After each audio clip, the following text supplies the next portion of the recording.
things that we don't know about you. So let's welcome aAron Munson to the stage.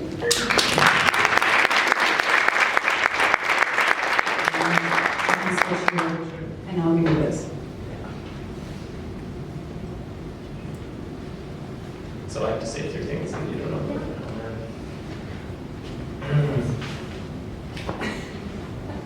Where was your last haircut?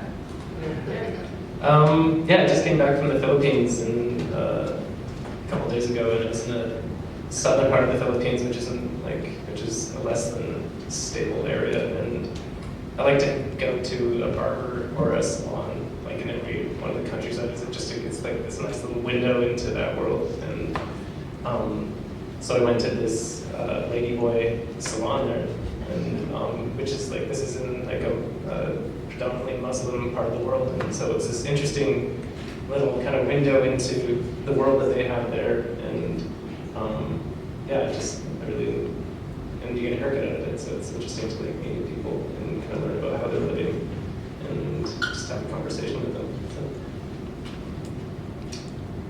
So. 2 more. 2 more. Simple facts. Simple facts. What's your favorite cereal? I like mini wheats a lot. With or without milk, I don't care. And I like coffee, but not because it keeps me awake. I'm not feeling very awake right now. I'm still jet lagged, but I just like the taste of it. So, if anyone has any more personal questions, I'd be happy to answer. Did we get this room lights off? Yeah.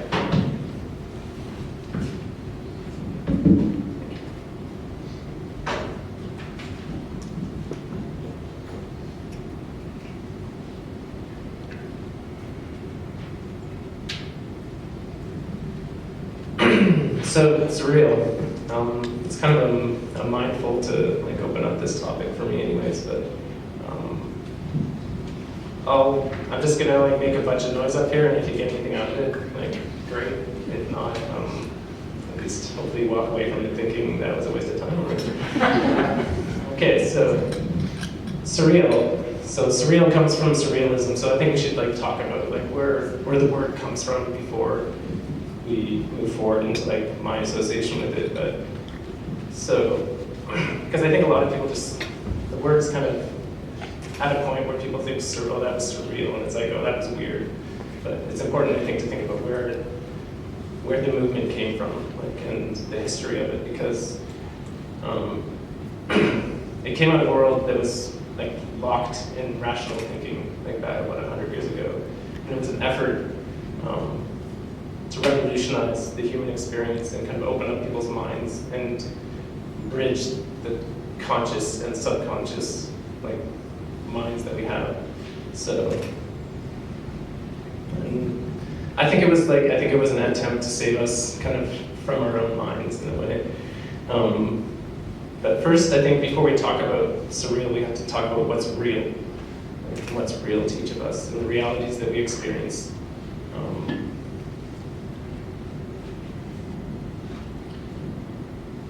So there's my reality, and then there's your reality. So there's the reality of my dog, there's the reality of the flea that's on the dog. So there's all these different experiences that are happening simultaneously. So it's kind of hard to talk about what's real because our minds are each experiencing this very different thing that we call like real or our reality. So our brains are really good at filtering reality, I guess you could say.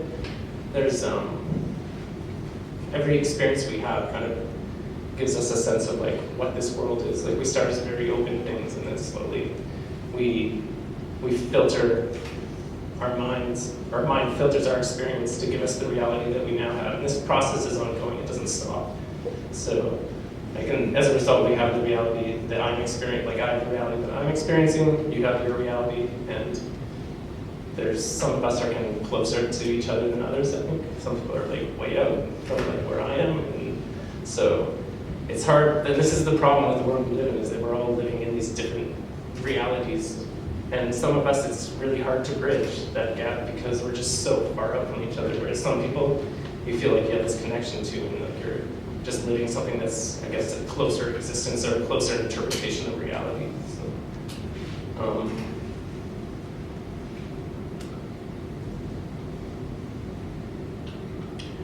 I think an example of this filtering process is, I don't want to, if my parents ever see this, I don't want them to feel like it's a kind of a poke at them, but my parents collect clocks. And they don't collect like nice clocks, they just collect any clock. So they have like dozens of clocks in their house. And then when I go into that house, it drives me insane because I hear every single one. But they don't hear anything. Like, they've tuned all that out. And that's, I think, a very, for me, concrete example of what's going on with our interpretations of reality. And that can be applied to anything. It's not just audio, it's every sense that we have. Like, you can filter everything from a clock to a person. And these are the amount of information that's actually coming in at us at any given time. Like, if you think about how much your senses are taking in right now, that's a huge amount of information. So this is how our brains survive. We like filter all that information so that we can actually cope with the reality that we're living. I think if you think of someone that's like autistic or some different forms of mental illness where that filtering process is compromised, like what that would feel like to live that existence and not be able to like filter out all the clocks, filter out the traffic, filter out all the noise that's happening around you. So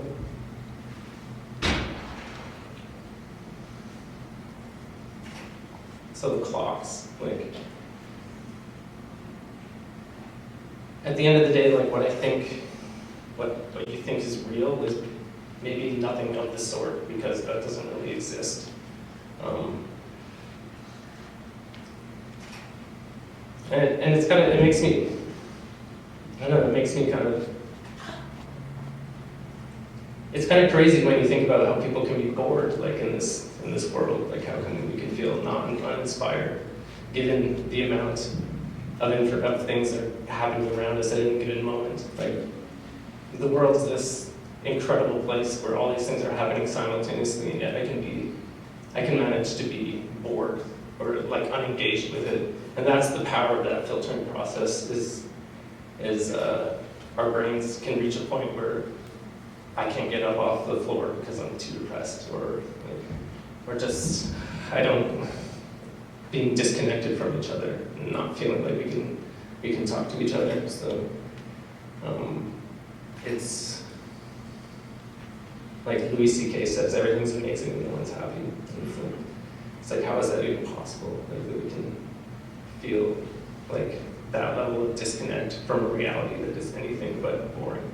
Like the true, like whatever the true reality is, like whatever's actually happening around us is like incredible, right down to like the smallest atom, like that's creating all of this. So,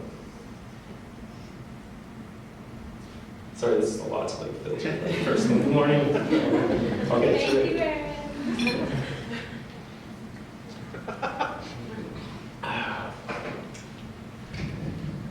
So I'll give you a little bit of background about my history. So,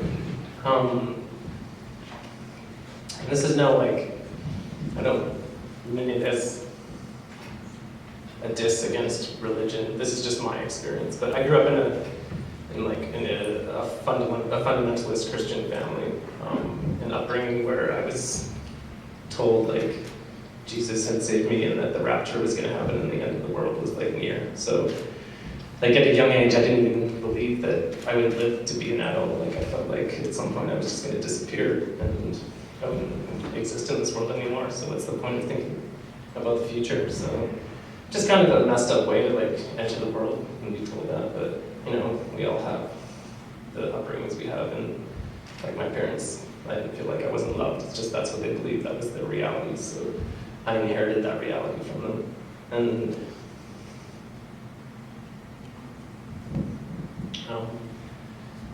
so I began like my life with that set of filters of what reality is. And at a certain point in adolescence, I just decided like, well, like the cracks started happening for me, where I just started thinking about things and just saying, this doesn't add up.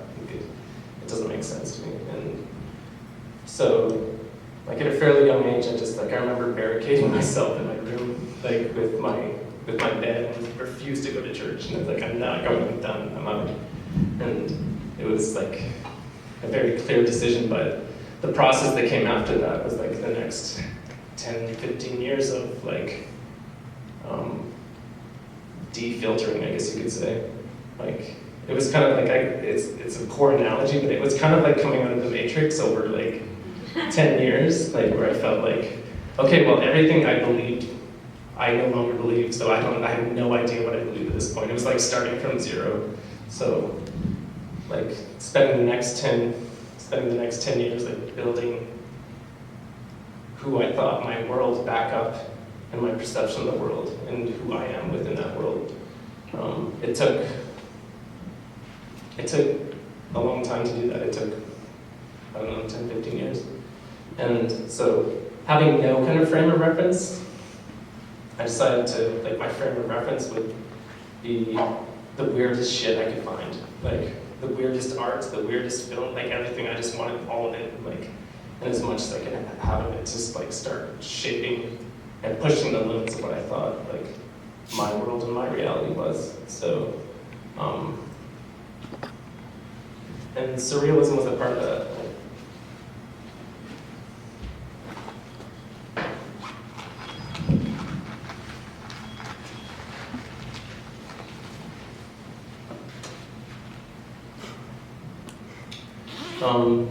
Yeah, so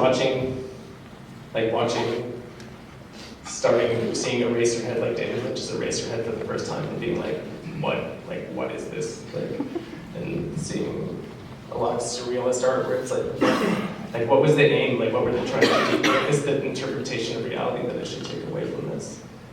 And in doing that, I felt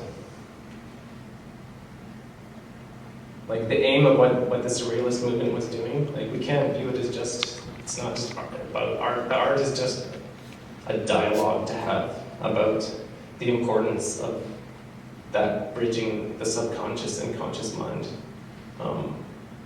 And like for them, it wasn't about, the art was a large part of it, but it was a revolution of the mind. And I think we're at a point where this is kind of happening again. Like we're thinking like at the world, what's wrong with the world around us, and like what can we do to like change people's view of reality so that we can connect to each other in a more healthy and productive way. But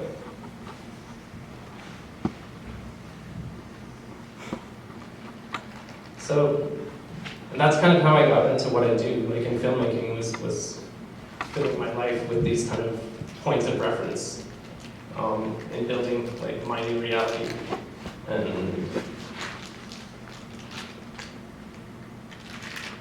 so like what I aim to do like with my work like is kind of putting myself, like with my last few projects, putting myself in a situation that is surreal to me to kind of explore an issue. One of these projects was called Isaacson, which is about my father's experience at an Arctic weather station back in 1974. So he was this 19-year-old kid from southern Ontario, just this farm boy who decided he wanted to get off the family farm, and he ended up getting trained with Environment Canada in weather observation, and they put him up near, like, at one of the highest stations in the world for a year, and threw him up there for 12 months. And three of those months are complete darkness. So, like, the toll. So open up some slides here.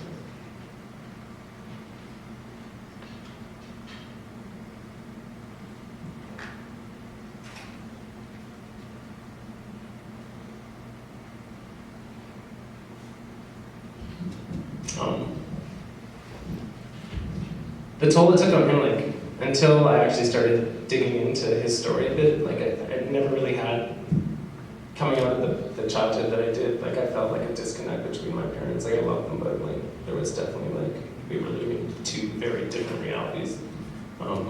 And when I read his diary, like, about 6 or 7 years ago, at the age of 19, I heard, it was like an echo of, like, my own voice and my own way of thinking.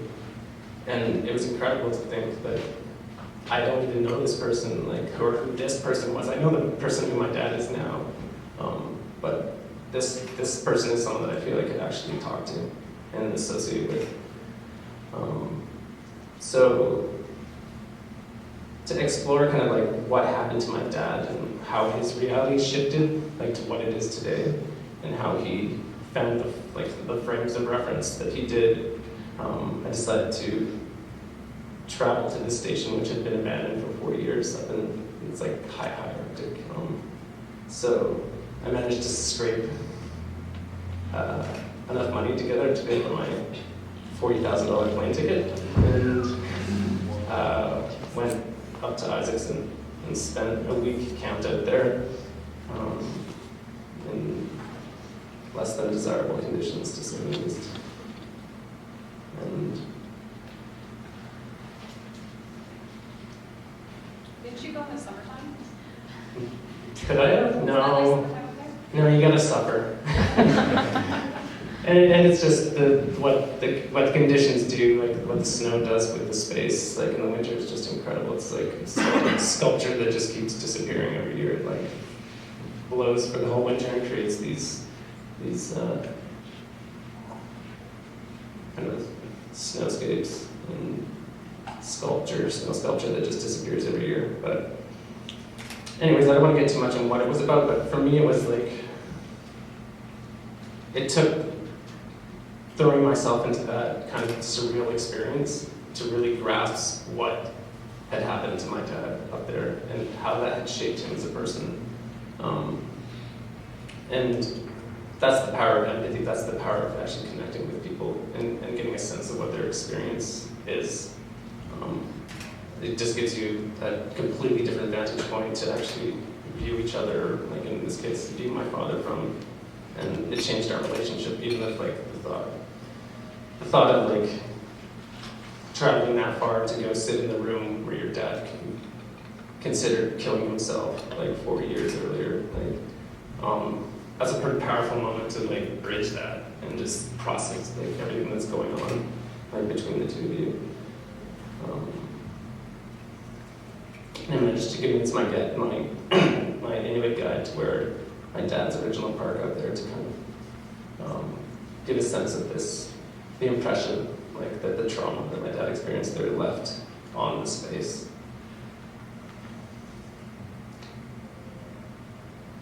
So that was one of my last projects. So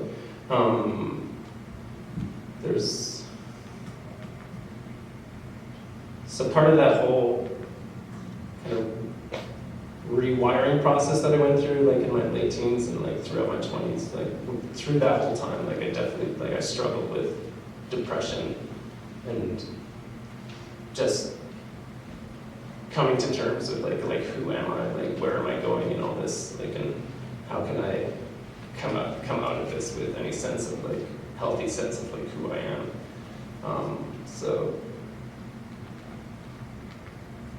in an effort to kind of understand that, I thought about making a film or a series of films about depression, but not in the typical like talking head documentary, let's talk about defining it in very real terms, keeping it in the abstract and thinking of it on like a cellular level, like what's actually happening in my body, and in an effort to kind of identify what depression is for me and how I can separate myself from that state and feel like it's not defining me. Like I'm experiencing this and just kind of recognizing it for what it is, but not actually feeling like it's defining who I am.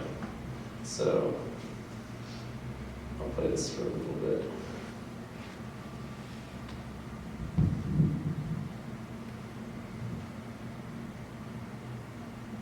What do you call the metal lights?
So, so back to Surreal. Like with the emergence of the movement of Surrealism, like what these people were, like to me, what they were doing is trying to, like I think they felt like, okay, society's locked in this very rational way of thinking, which is kind of being destructive to our society. And I think we're at a point now where we see the fruits of that, where we're connected in a way that we've never been connected, but yet we feel isolated in a way I think we've never felt before. And being able to create a piece of art like that, which is like the conversation's mind, which I think together, the two create, what is 5 minutes? Okay. So the two of those together, like this is who we are. When we say being mindful, it's being both those things, being our subconscious and our conscious mind. When we end up focusing entirely on the conscious mind or what we think is the ego, how that shapes our reality is this very, very filtered version of what's actually happening in the world. And this is the problem. This is why we can be confronted with something like climate change or some totally like potentially post-apocalypse or like apocalypse that's about to reach us, or it doesn't even have to be that big of an issue, but it's the reason you can't reach people is because, or the two sides can't come together often because of that. Just the difference in the realities that they're facing. So I think Surreal is the attempt to open that up and have that conversation by opening up our own minds and questioning what is real, like who we are in all this, and reconnecting ourselves with each other and the world around us. Like these aren't, like the conscious mind is convinced that we're this kind of isolated little thing in this world, but it's like it couldn't be further from the truth. Like it doesn't take much to see that we are all connected. Okay, how do I sum this up in 3 minutes? As I said, I'm just going to make a bunch of noise if you get anything from it.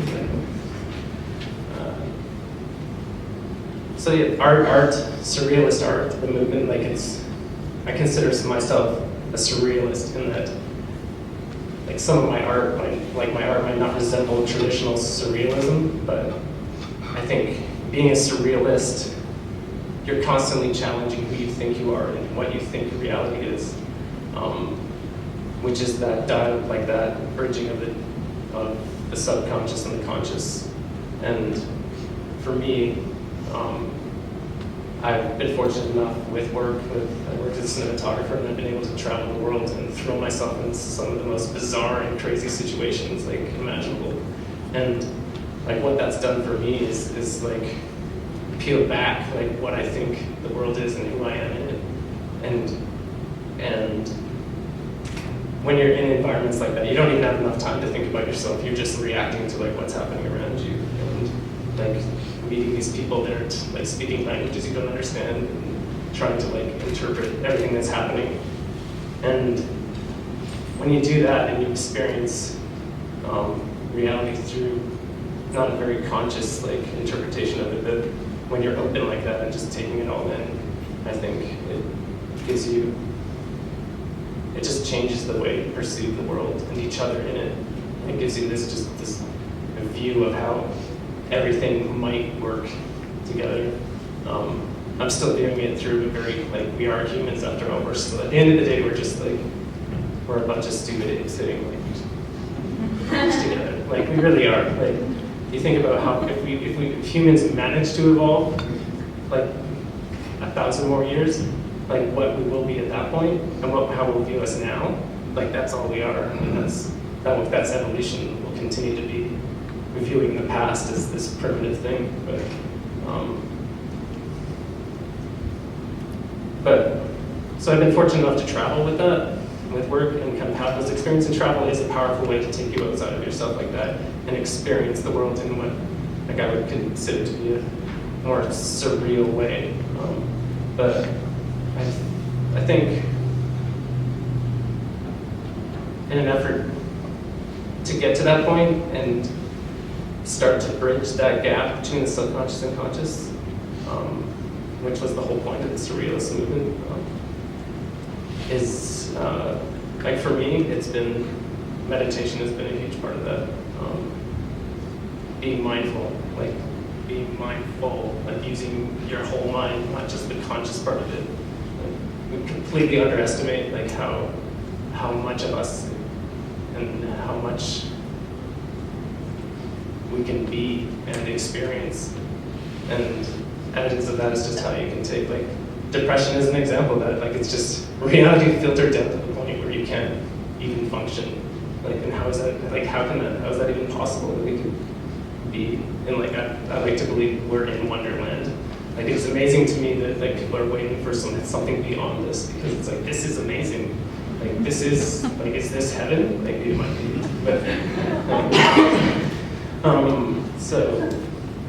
but for me, I found like we don't travel. There are many paths to this, and it's not just like travel is one of them. I found that like one of the most effective ways to pursue that bridging is through meditation and being mindful. And what comes to you in that through doing that is just like for me, my depression became irrelevant at a certain point, because it was just I didn't from that a different when I managed to get to a certain vantage point, it seemed pointless to even be depressed anymore. I know that kind of sounds crazy, but this is my experience. And but I think if the world needs anything right now, it's to be mindful. Like this is the thing that can save our species. Because I don't know what the future looks like, but the way things are going and the fact that we could hear the things we hear that are happening in the world and what people are saying, it's like how distilled, like how filtered their version of reality must be that they're thinking and saying these crazy things, like and just shaping reality in a really false way to like push their agenda. And it's, I think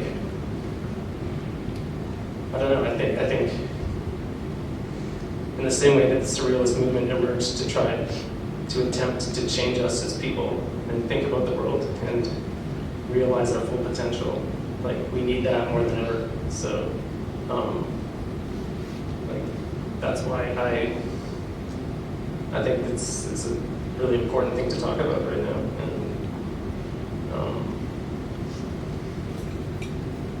yeah, I think that's my final.